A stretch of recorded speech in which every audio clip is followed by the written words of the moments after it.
Welcome to episode 1 of the Uplift Millions Show. My name's Alok Appadurai, and I could not be more honored to be with you. First, I want to tell you there is no script here. There is no teleprompter. This is just going to be real and raw today.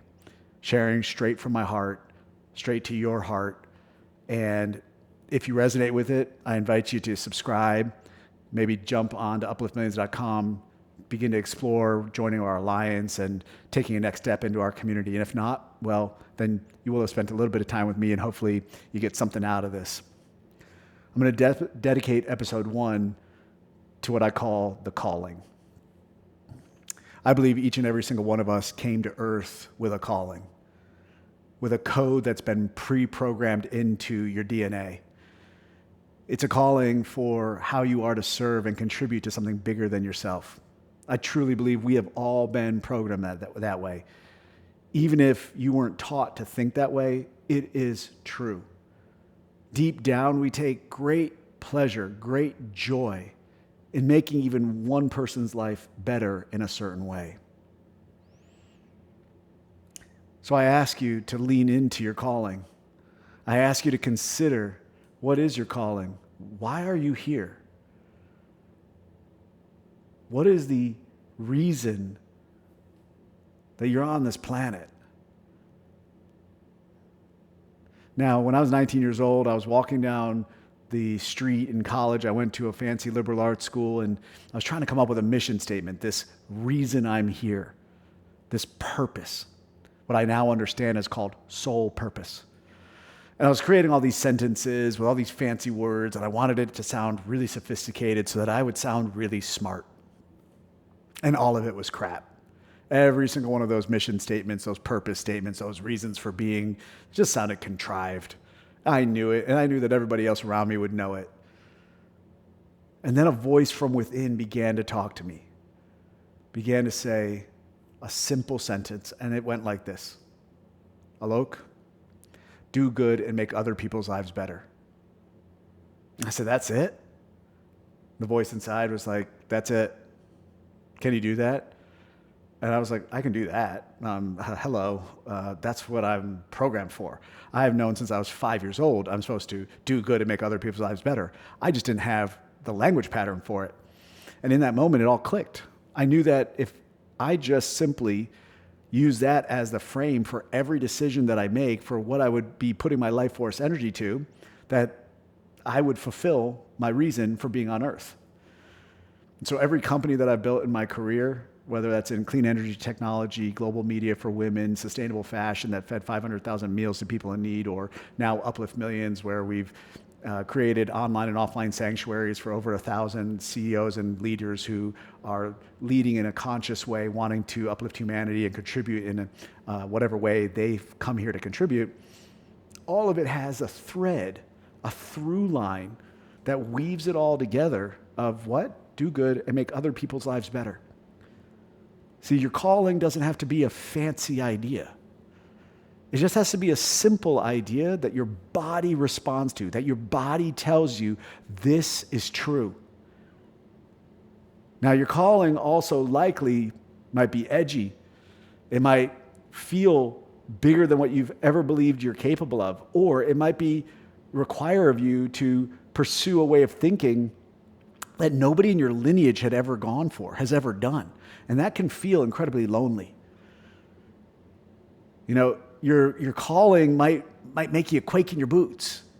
Like, can I really do that? Can I really go for that? Who am I to think that, right? Well, the moment that you're asking yourself, who am I to think that I could? I want you to understand something. Your brain is not a storage device. It's a tuning device. It's a tuning device that's tuning into the frequencies that are already floating in the quantum field. You can believe me or not, that's okay. But your brain is tuning into ideas, and it's pulling ideas out of the field. So once you understand that to be true, if the idea has come into your brain as for consideration, has been assigned to you. And therefore, you are to likely march accordingly in that direction. For many of us, our calling is asking of us to tackle some pretty large challenges in the world. or in our community, to contribute in such a way that may cause people to not like us. It may risk us getting kicked out of the tribe, to take a stand for something that we believe in. At Uplift Millions, that's who we tend to attract. We tend to attract those who are not about liberal or conservative or Democrat or Republican or left or right. They're simply saying, like, what's the opposite of racism? What's the opposite of homophobia? What's the opposite of sexism? What's the opposite of environmental degradation? Right? We just simply understand that the opposite of those things is probably a path to walk down for relatively obvious reasons. And so that's the way that I'm walking. And I invite all of my brothers and sisters to walk along with me in that regard, each of us listening to the calling that we have individually been assigned. When you begin to understand that you were assigned something that I was not, I'm doing what I'm supposed to be doing. I don't wake up confused every day. Doesn't mean it's always easy or smooth or simple or clear, by the way, but I know what I am to be doing, and I do it every single day to the very best of my ability, come what may. So my calling is not intended to be your calling, and your calling is not intended to be my calling. And that the moment that you understand that your calling wasn't misassigned. Now, the universe may reassign your calling to somebody else when it realizes that you're not picking up the cue. And you'll notice that when you say, oh, wow, I had that idea, and you see somebody running with an idea that you, quote unquote, had. Well, they just opened up their tuning device and happened to receive that idea because the universe was like, well, you didn't act upon it. Or you didn't act upon it with veracity and tenacity and relentlessness and resilience and commitment and dedication. The moment that you uncover and understand your calling and begin to act upon it, the entire universe will begin to recalibrate itself around you, sending you all of the resources that you need in the timeline that is appropriate. Now, by the way, that timeline might not be your timeline. Oh, how often have we wanted things to go faster? How often have we felt we're behind? You're not behind. There's no such thing as behind. You're perfectly placed exactly in this moment. And that everything that has gone on up until this moment has been a training ground, has been a practice ground, has been when you've been learning. Whatever the first half of your life, wherever you may be, whether you're at 20, 30, 40, 50, 10, 60, 70, whatever it is, everything prior to this moment has been your training ground, has been preparing you for exactly why you came to earth. And the moment that you can begin to recognize that everything was perfectly aligned, that you had to go through each of the experiences, all the awesome ones that you're thrilled to tell people about, and all the ones that caused you pain, suffering, trials and tribulations, hurdles and obstacles, setbacks, whatever the case may be, whatever your cocktail of suffering may have been, it has been intentional and for your highest and best. And the moment that you can see that and begin to reframe all of it and realize I'm not behind. I'm right on time. And some of us have to bake a little longer in the oven, and that's okay. And some of us, from very young ages, already had our awakening, realized, oh my gosh, this is why I'm here. So whenever that occurs, don't lament that it should have happened earlier. If it should have happened earlier, it would have. But it didn't, so it couldn't have. Just surrender to that idea, and life will get easier. You know, there are epidemic levels of people being hard on themselves: insecurity, doubt, fear, worry, nervousness, hesitation, anger, frustration, division, judgment. Right? These are major invisible circumstances that are going on. So I would invite you to consider that part of your calling is to do the internal work. That part of your calling isn't just to go change the world in some which way, but it's actually to change yourself. And it's actually to begin to raise your standards, to raise your vibrational frequency, to begin to walk how you were built to walk regardless of what may occur, come what may. to begin to speak your truth unapologetically, come what may, to allow certain humans to fade off from around you, come what may, because that will simply be opening up the space for who the perfect exact humans are to walk alongside you in this expression of your soul on its human journey. So trust. Trust that your calling is asking you to look within first, to begin to ask yourself the hard questions about you. Where am I the very thing that I want to reduce in the world? Oof, one of the most powerful questions that you could ask yourself. Where am I still holding discrimination? Where am I as a man still holding misogyny? Where am I still wounded, hurt, insecure? Where am I still judgmental? All of that which we want to change out there is all happening within. And so we simply get to change ourselves and model that change and shift and be that frequency out in the world and walk into every room as that new version of ourselves. And people will say, well, I want a little bit of what she's having. Can you model the change you wish to see rather than complain about the change that hasn't yet occurred? Can you be it? Can you begin to say, I'll be the opposite of that thing over there? Yeah, I don't really like what that is. Can you be the example of it then? If you want people to listen better, can you listen better?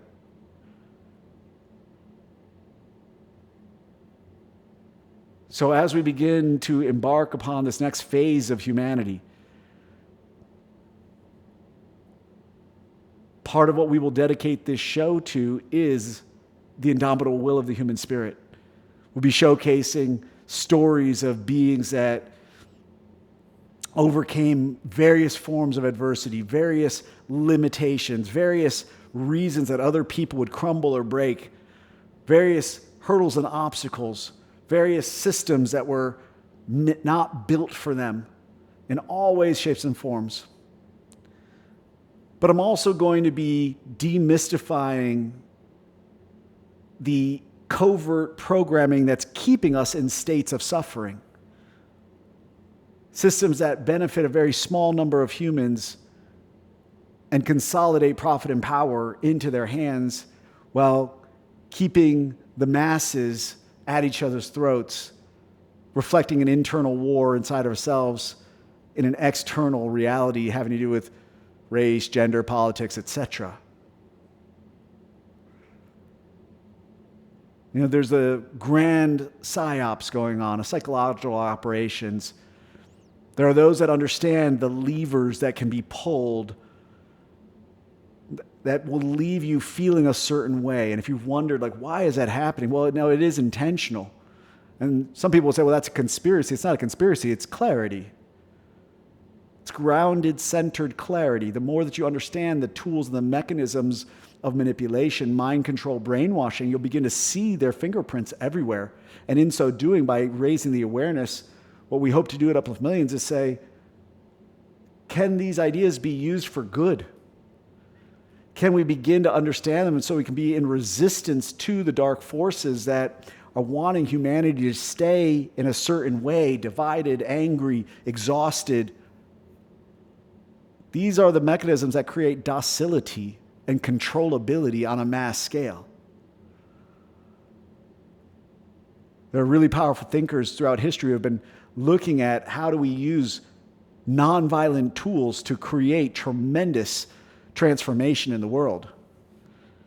Those are the beings that I've been studying for 30 years. They're not perfect beings, but they too began to learn how to begin to use these mechanisms of control to create positive outcomes in the world, positive transformations, who stood for something greater than themselves and armed themselves with the tools to be able to influence hearts and minds in a direction that created uplift for those around them in beautiful ways that didn't harm other beings.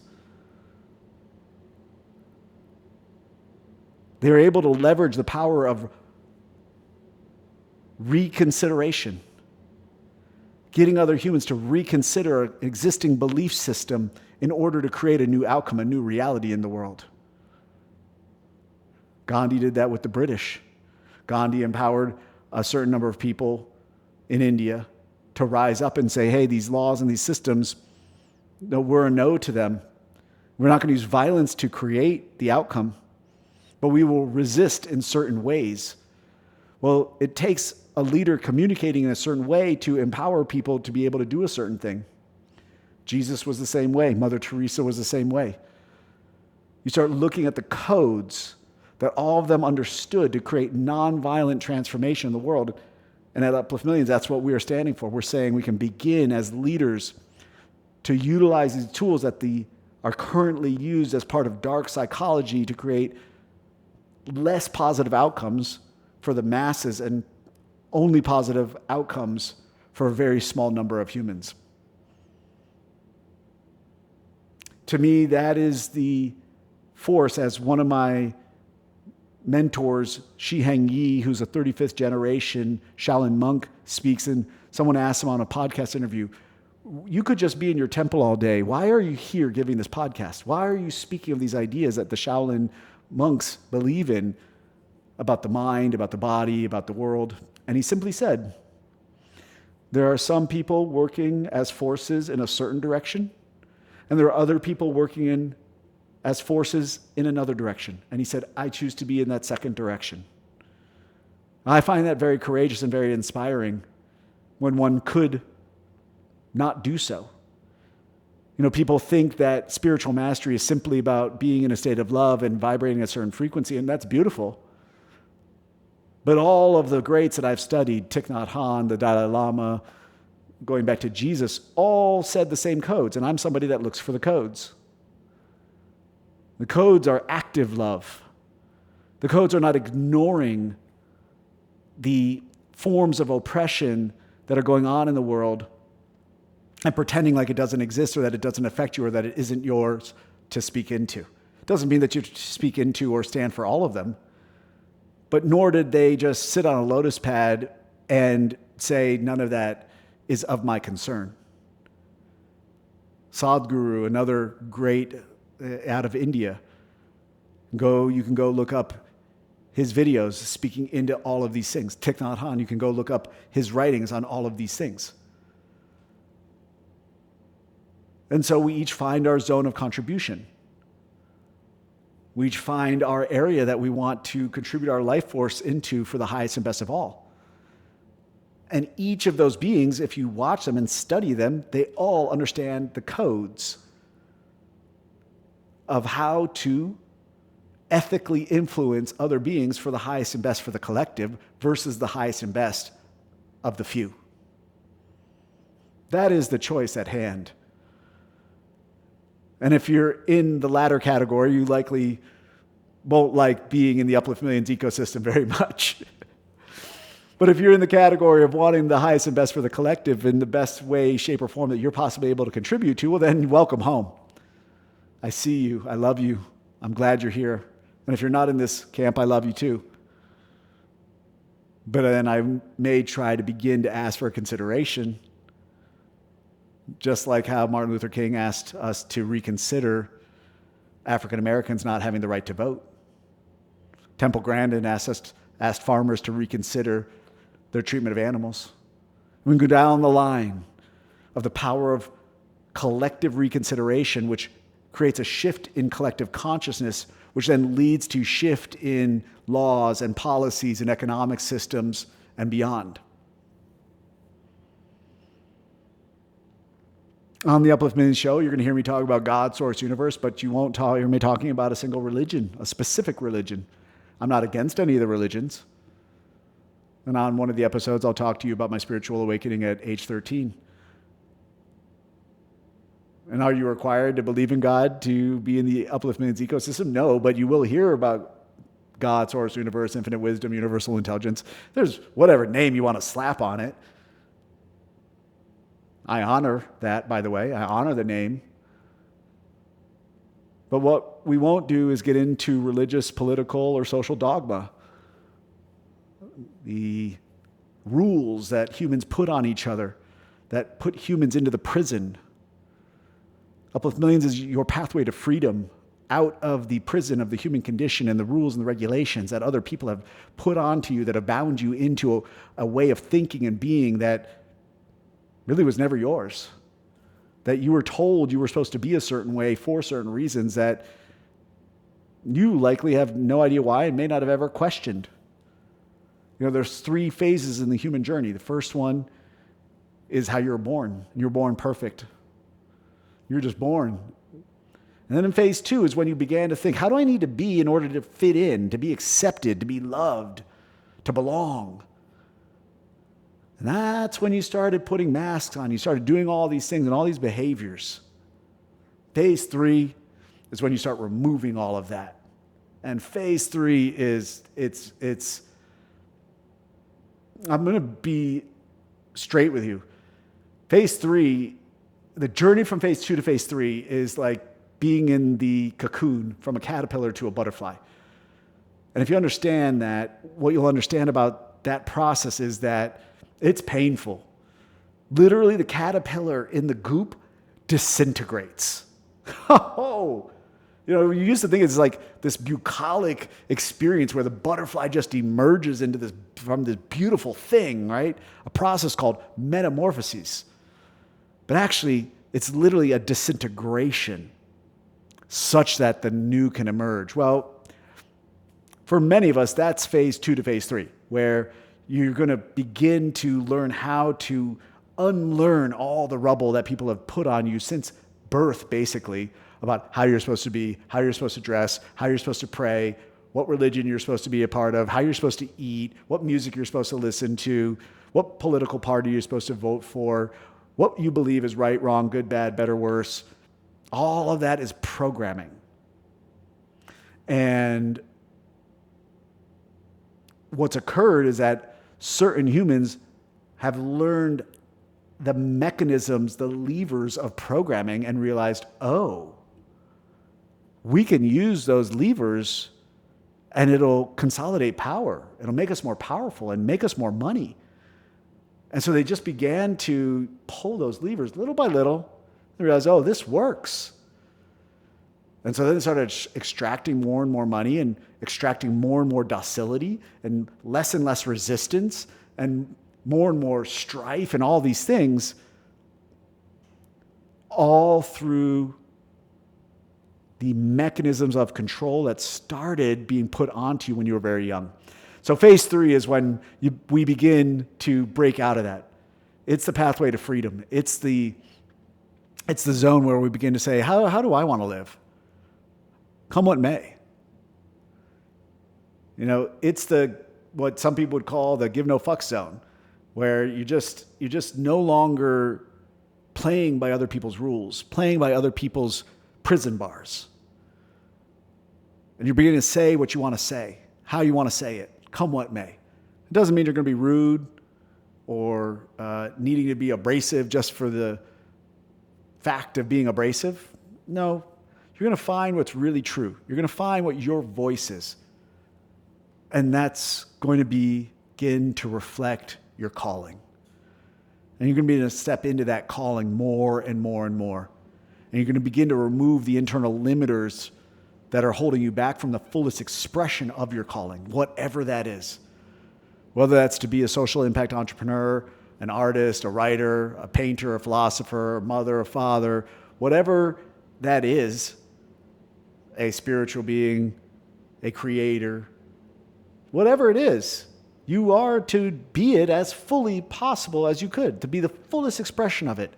Just imagine if we lived in a world where roses didn't fully bloom.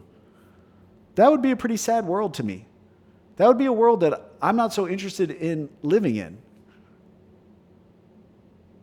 So when you see people doing the extraordinary, when ordinary people do the extraordinary, there's a reason that it hits your vagus nerve. There's a reason that something taps into you and hits you at a very deep level. It's because they are doing what has been shown in a study of 25,000 people who were put into something called a Faraday cage, which is a cage that blocks all external frequency. And the frequencies were tracked of what they were expressing and measured. And you'd think that the highest frequency would love, But actually what showed up time and time and time again, that was something like 400 times more, a higher amplitude than love, was authenticity. So when you are truly living into your calling and communicating and expressing that authentically, it is magnetic. People want to be around that. People want to lean into that. People want to hear what you have to say. So your biggest gift to the world is to not try to be like somebody else, but is to be you in your fullest expression, living into your calling for the highest and best of the collective, to the very best that you're able to do so, and to train and study and invest into that, right? To surround yourself with people who can help you become that version, whether it's to be a potter, a sculptor, whatever the expression of it is. We are all artists painting the masterpiece that is our calling. I remember when my son was in grade school, there was a janitor, and I saw him every day that I dropped my son off. He was a quiet man. I rarely saw him talking to anybody. But his passion and meticulous nature and attention to detail, not once, not twice, but every time I witnessed him giving in his way into the quality of life of that school, is something I never forgot. So it's not even that your work has to be some big, huge, grand mission and vision to change the world. You might be changing your home, your school, your community, your family, your company, your organization, your school, your city, your town, your state, your nation, the world. Each of us has been assigned a different expression of what that is to look like.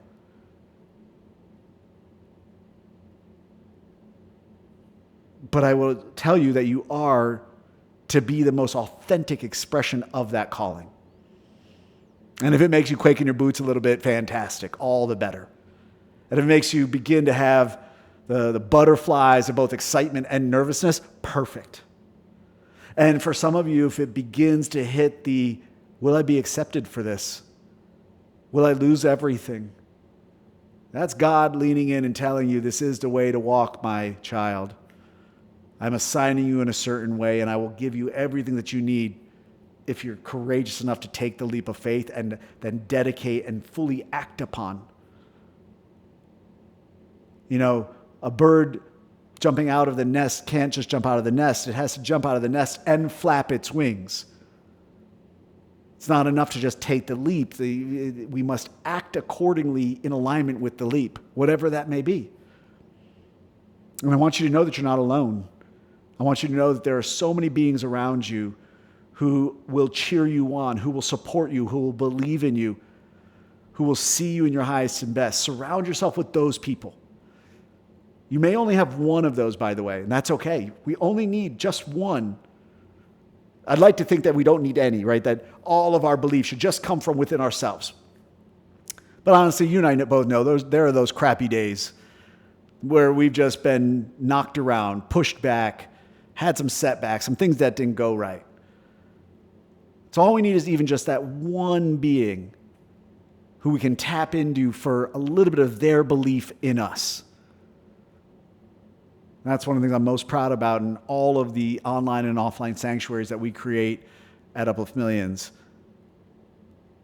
One of the core requirements is that you won't tear anybody down. If you don't have anything good to say, don't say anything at all. If you're doubting somebody's capacity to go for their dreams, well, shut your mouth. It's just not needed. There's enough of that in the world. They've heard enough of that in their life, most likely. This is a place where we say, go for it. And if you fall down, pick yourself up and go again. If you need a hug, come get a hug. If you need somebody to listen, there's someone here to listen. So yes, you have to have the fortitude and the tenacity to believe in yourself. There's no replacing that. But when you are marching forward on your calling, you only need one, two, a very small number of key players, those ride or diers, those people that you can trust to no end, who you can reveal that which is difficult inside of yourself. It's one of the things I love coaching clients on, is the stuff they don't want to admit to anybody else. Those inner narratives, those voices in their heads that are the biggest competition that they'll ever face is not somebody out there doing something. It's what's going on the inside and what's going on inside the body.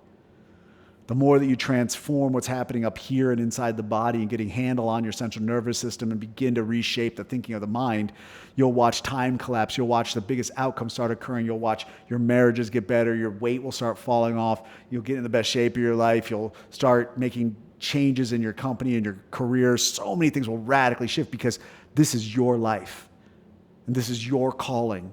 This is your reason for being on earth. And every day that you are not living it is a day that increases anxiety, depression, worry, fear just a little bit more. Because actually the tension is that you are living in opposition to the calling of why you're here. So surrender. Surrender to whatever that voice is inside of you, whatever it's telling you, whatever the divine memo it's handing to you. Surrender to that. Listen to it, feel it. Do not question it. Do not wonder if it's true. Do not wonder if you are to act upon it. That is a waste of time the moment that it lands. Now, sometimes it has to land a few times. Sometimes we have to keep getting the signs. Sometimes we have to have person after person say, I really feel that you are built for. And then you'll finally say, wow, this is the 39th person that said it to me. I guess that's a cue, that's a sign from the universe that I am to go that way.